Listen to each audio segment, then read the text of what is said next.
नागपुरात जो 57वा संत समागम होत आहे, काय याचे वैशिष्ट्य आहे, काय ॲक्टिव्हिटीज इथे होत आहेत, काय सांगू शकाल, किती लोक याच्यामध्ये सहभागी झाले?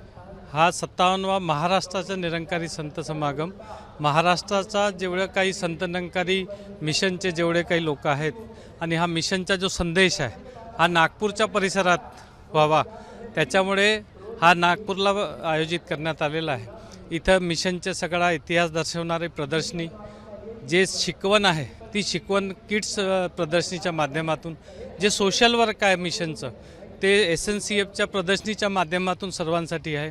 त्यानंतर सगळे आलेले भाविक कसे प्रेमानं राहतात आणि प्रत्यक्ष ज्ञान घेतल्यानंतर भक्तीद्वारे कसा जीवन आनंदित होतो त्याचा प्रत्यक्ष प्रत्यय इथं या कार्यक्रमात आल्यानंतर तुम्हाला सुद्धा झालेला असेल की दुसऱ्या कार्यक्रमांमध्ये आणि या कार्यक्रमांमध्ये किती भक्तिभावाने प्रेमाने सगळी शिकवण जी प्रेमाची मिशनची आहे, परमेश्वर एक आहे आणि सगळे त्याची लेकरं आहेत, काही भेदभाव नाही, सगळ्या परमेश्वराची विश्वबंधुता अशीच कायम होईल।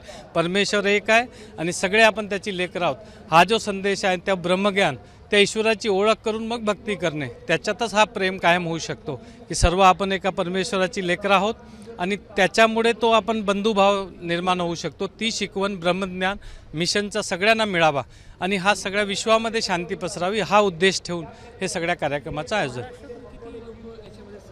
जवळपास 1.5 लाख लोकांचे राहण्याची व्यवस्था म्हणजे स्थायी इथं आहे आणि जे फ्लोटिंग इथं जवळपासचे लोक अपडाऊन का असे जवळपास 2.5 ते 3 लाख लोक इथं सहभाग घेत आहेत आणि जवळपास सगळ्या लोकांना विनंती केलेली आहे की या फक्त प्रत्यक्ष पहा। आम्ही त्यांना निमंत्रणही दिलं आहे की तुम्ही यावं आणि या संत समागमामध्ये येऊन प्रत्यक्ष पहा। बोलण्यामध्ये तर आपण काही बोलू शकतो। सोशल ॲक्टिव्हिटीमध्ये स्वच्छता अभियान, वृक्षारोपण, सगळ्यात मोठा रक्तदानाचा आमचा मोठा मिशन, या आज निरंकारी मिशननी 13 लाख युनिटपेक्षा जास्त रक्तदान आतापर्यंत केलेलं आहे आणि हा रक्तदानाचा सतत चालणारा एक उपक्रम आहे की ज्याच्यामुळे निरंकारी मिशन ही एक समजा एकाप्रमाणे लीड करत आहे या सगळ्या रक्तदानाच्या याला। त्याच्याद्वारे विविध शासकीय यंत्रणांद्वारे नामांकित सुद्धा केलेलं आहे।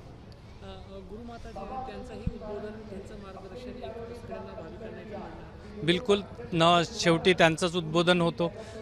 ज्या सद्गुरू माताजी वेळ काळ परिस्थितीतून आम्हाला मार्गदर्शन करतात। जसजसं जगाची भौतिक विकास होत आहे तेवढा मन संकुचित होत आहे, माणूस अस्थिर होत चाललेला आहे कारण तो गतीमध्ये चाललेला आहे। या स्थिर मनाला स्थिर करण्यासाठी जी परमेश्वराची भक्ती हवी आहे ती कशा प्रकारे करायची त्याची शिकवण सद्गुरू माताजी देतात। लोकांना त्याच्यामुळे जो आनंद मिळतो, शांती, त्यांचा स्रोत या आनंद स्रोताशी जुळलं पाहिजे। त्यांचं मन आहे हे परमेश्वराशी जुळून शांत होऊ शकतो। जसे नदी वाहून येते पण ती समुद्रात गेल्यानंतर शांत होते, अशाच प्रकारे परमेश्वराची ओळख करून त्याच्याशी संबंध स्थापित करून आपल्या कर्माने ती भक्ती करून आपण ती शांती आणि मनाला ते आनंदात आपण राहू शकतो। तेच आपल्याला सुकून, जे आपण हिंदीमध्ये म्हणू शकतो शांतता, ती आपल्याला प्राप्त होऊ शकते। ABP माझा, उघडा डोळे बघा नीट।